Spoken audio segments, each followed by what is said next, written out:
My name is Søren Johansen. I'm from the Danish LEGO, and I'm here to present my brand new display, a fantasy fairy tale display.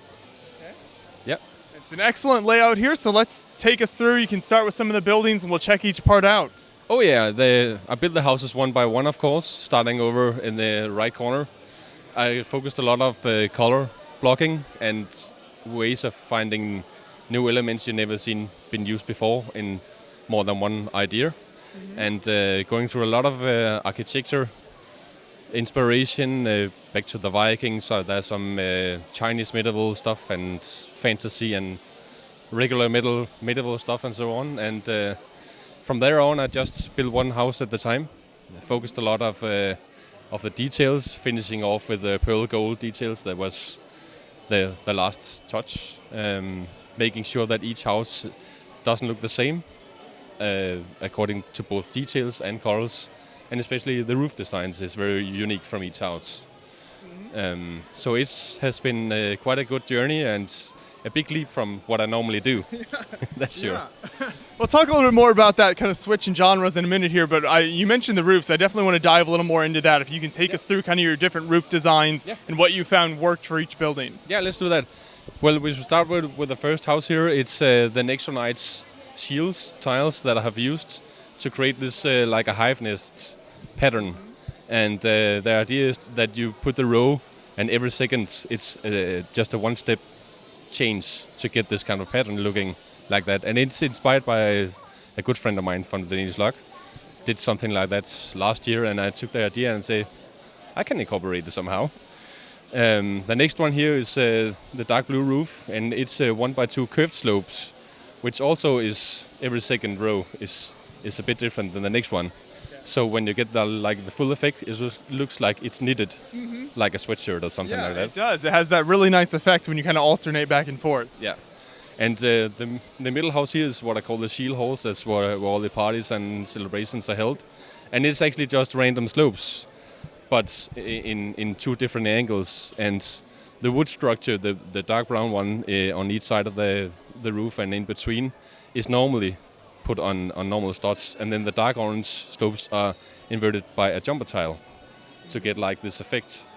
And then just building up tall and then finish up a little less taller to make it look tall and very, very strong and big.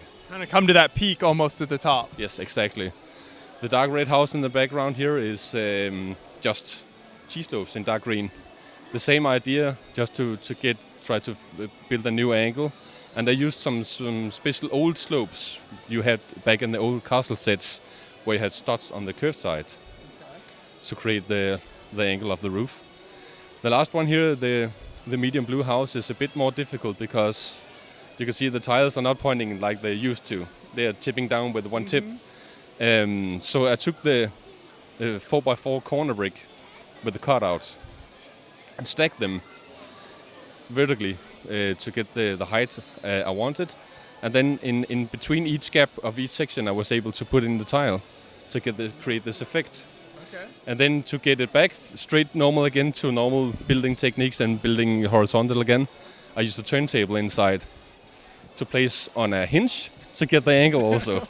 So it was quite a challenge, and to make it fit, and also making sure that when you have the roof, that it could fit off nicely without too many gaps when you complete with the outside wood structure on the roof as well. So that was quite a challenge to do. Yeah, there's certainly a lot going on there, but you got that nice kind of diamond tiles effect going on. Yeah, exactly. I ran out of black tiles, you can see a little, but I take it as it's not completely built, finished yet. And then we definitely don't want to miss the windmill tower here, which also has some great kind of rounded effects going on. That's really was the mind-boggling technique, and I have to give kudos for inspiration for the roof to Lego designer Markus Rollebuller. He's the idea man behind this. I follow him on Flickr and also on Facebook, and I texted him on Messenger, say, hey, can you reveal some inside structure how to do this?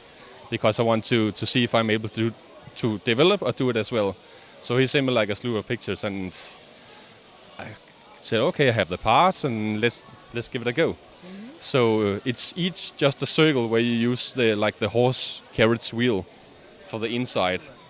And then you clip on robot mechanic arms and the lightsaber handle and so forth to give it the diameter for each section. And then to put the T-slopes, I also use the mech hand as well, where the grab fits in on a pair of 1x1 T-slopes. And it's very solid to transport, and you have to really, when you set it up and take it down, to be careful because the T-slopes are just nested in really slow, and it doesn't take much before they pop off again. Structural integrity wasn't the main part of that. No. I just want it to look like it used to be, or you can imagine in medieval fantasy displays, and make it look like the architecture and the building craftsmen back then, they were not maybe that good. But it looks excellent from the outside there, and I love also the combination of different colors and different styles of elements there as well in the different parts of the tower. Yeah, the color blocking was also for the mill very important for me, because I don't want any building to look like the same, both in the design style and the colors. Of course, some, especially the brown colors, are going again for each house, but it was really important to find some good, what you call earth colors. Mm-hmm. So the tiling for the main cylinder for the mill is dark tan and medium dark flesh, to create this kind of tile texture. And so we mentioned earlier in the interview kind of you switching genres. So viewers of our coverage last year might remember that we have a video with you of an excellent classic space layout you did. Very different than this. Oh, yeah. So this year you went in a totally different direction. Talk about some of the challenges of switching over to this medieval style building from classic space that you did last year. Yeah, of course. Well, during LEGO World back in February in Copenhagen, I just stayed with a friend of mine, my latest neoclassic space display with him, including the rocket truck and the space you saw here last year.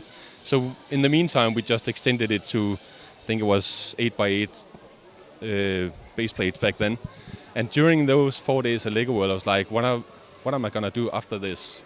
Should I keep on building on my own, the same thing, or should I scrap it down or keep some of it?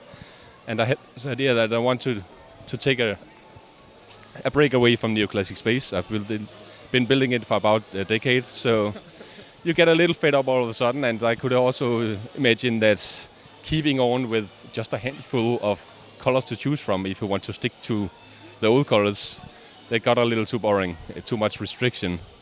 And last year we had the annual show in the Danish Log, where two friends of mine, they did something like this, but medieval instead of fantasy. Okay. So they were like my main inspiration for building big houses, but not medieval style. So it was a main inspiration for me, and yeah, from there on I just took one house at a time and make sure that I want to develop new building techniques, new color blocking, and also make it look like something you've never seen before. Mm-hmm. So it was a good challenge for me, and I definitely needed it to get away from neoclassic space and come out again and show something fantastic new. Yeah, well, I think it's excellent work here. So do you have plans to go into other genres as well, or more medieval type stuff? After Skærbæk here, I will actually start Monday next week. The application for LEGO World next year in Copenhagen will open, and I will submit and apply this one here. In the meantime, I like to extend it a little more. Mm-hmm. Not for LEGO World next year, but maybe Skærbæk next year, with a couple more houses, and then I like to have a big tall castle somewhere in the back with the prince and princess.